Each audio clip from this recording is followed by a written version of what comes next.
What's going on, everybody? Today I'm going to work on my 74 Plymouth Roadrunner. This car's been on the back burner for a long time.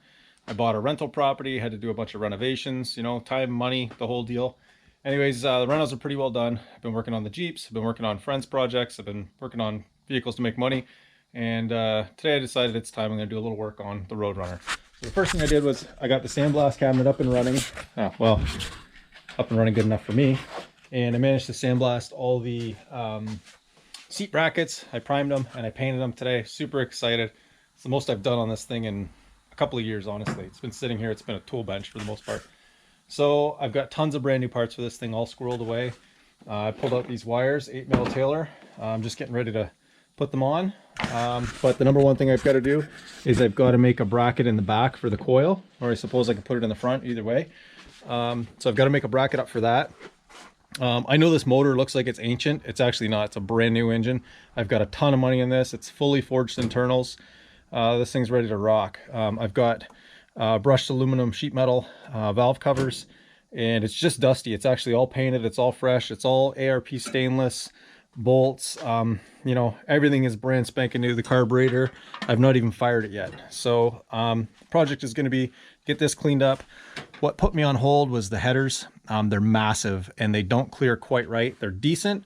The biggest problem is the center link for the steering runs across, and where the one header tube comes down, it's a split header where it connects. It runs right in line with that center link. So I've got to figure out how to modify that. But for now, I'm going to focus on wires and whatnot. So today I'm going to build a bracket. Super simple project. Hopefully I'm just going to make it out of sheet metal. Let's get going.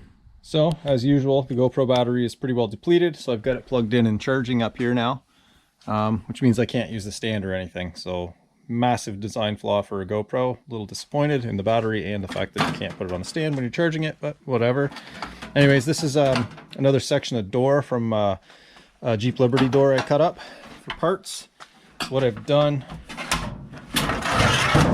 oops. So what I've done is I've just cut a strip out of it, and basically all I'm going to do is use this old coil as a template, wrap it around it, and build a bracket out of it. So again, without the stand, I'm going to have to just keep, you know, cutting back and forth with the camera. Bear with me. So hopefully you can see well enough from there. Again, it's a super simple project. Probably gonna have a lot of waste doing this, honestly, but that's okay. The sheet metal's darn near free.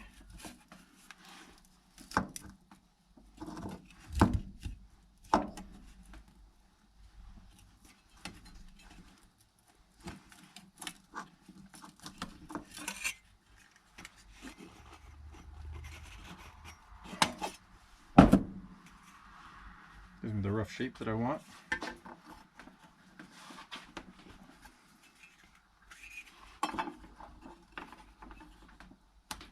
I was going to do this in the brake, but I just figured it's so easy. What's the point? I'm not even going to use real body hammers. There's no point for what it is.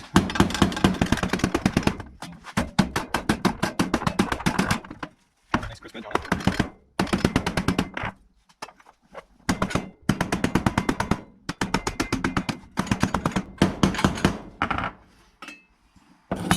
Power to fancy.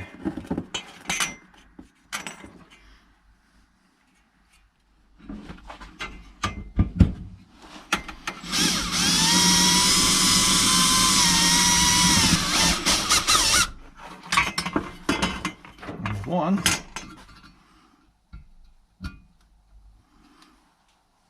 I'm just eyeballing it.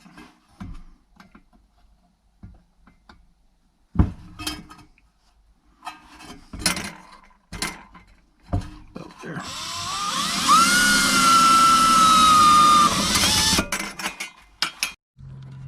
Longer bolt. Decided it's probably going to be easier to assemble this way.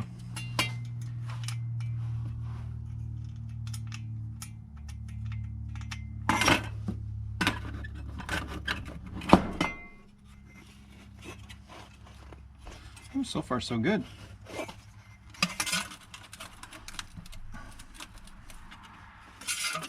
That's not so bad.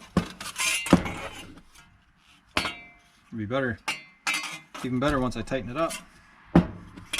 So now I'm going to cut this off, and I'm going to figure out exactly how I want to mount it in there. I have a pretty good idea of it. So here's where I'm thinking of putting it.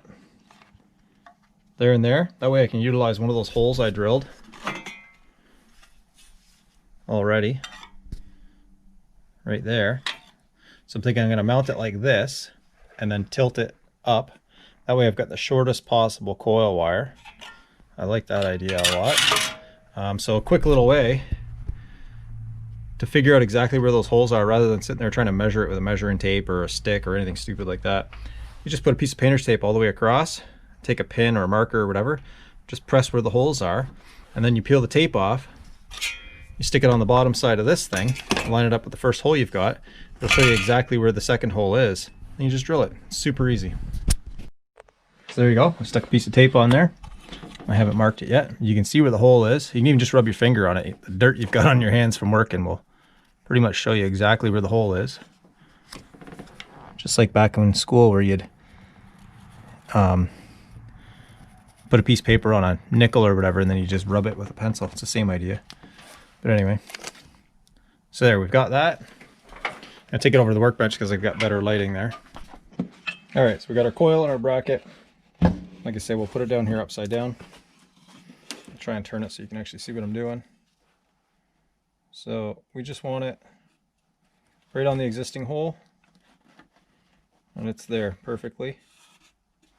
Okay, now we know exactly where to drill, right there. Super, super easy. I see people struggle and struggle and struggle trying to figure stuff like this out. And you just gotta think smarter, not harder. What is it? KISS. Keep it simple, stupid. Yeah, I should have used my little punch, but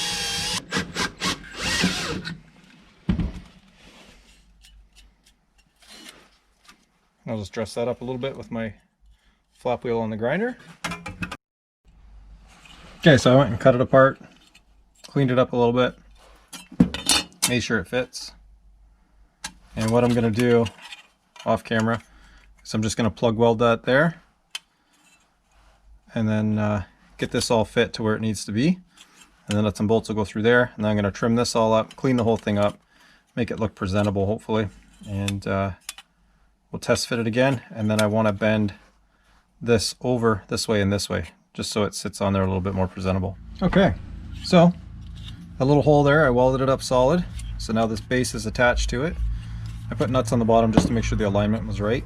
Clean the edges up a little bit, and I tighten that nut down to make sure it clamps, and it clamps really good. I can actually go a little tighter with it, but I want to be able to move it a bit until I get it adjusted where I want it.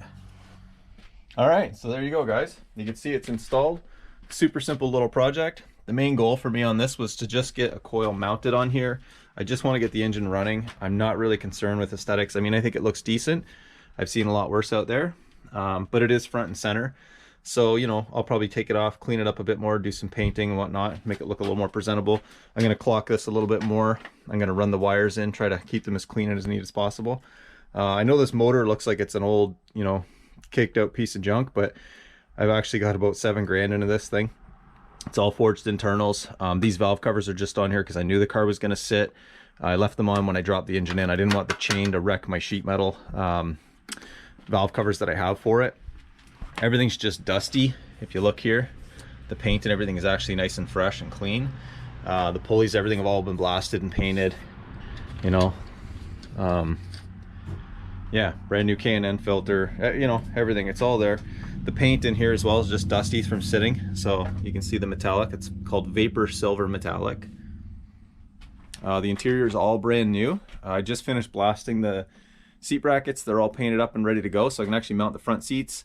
I've got to clean the whole interior out and dust it. It's all new headliner, carpet. The seats have all been reupholstered. I rebuilt the entire dash, steering column, shifter mechanism, everything 100% ground up. All the gauges came out of the cluster, the whole deal. I didn't mess around. All the wire harness up here has been rebuilt. I still have to do the harness for the headlights. That's all got to be redone. It's all urethane suspension. I redid everything. Nothing was left. K-frame was removed, blasted, painted. You can see all down in there. These are the wheels I'm running here. BF Goodrich TA G-Force tires, I think they were. And the car's all painted. It's been jammed. The outer body is in primer. So we're getting there. A little more time.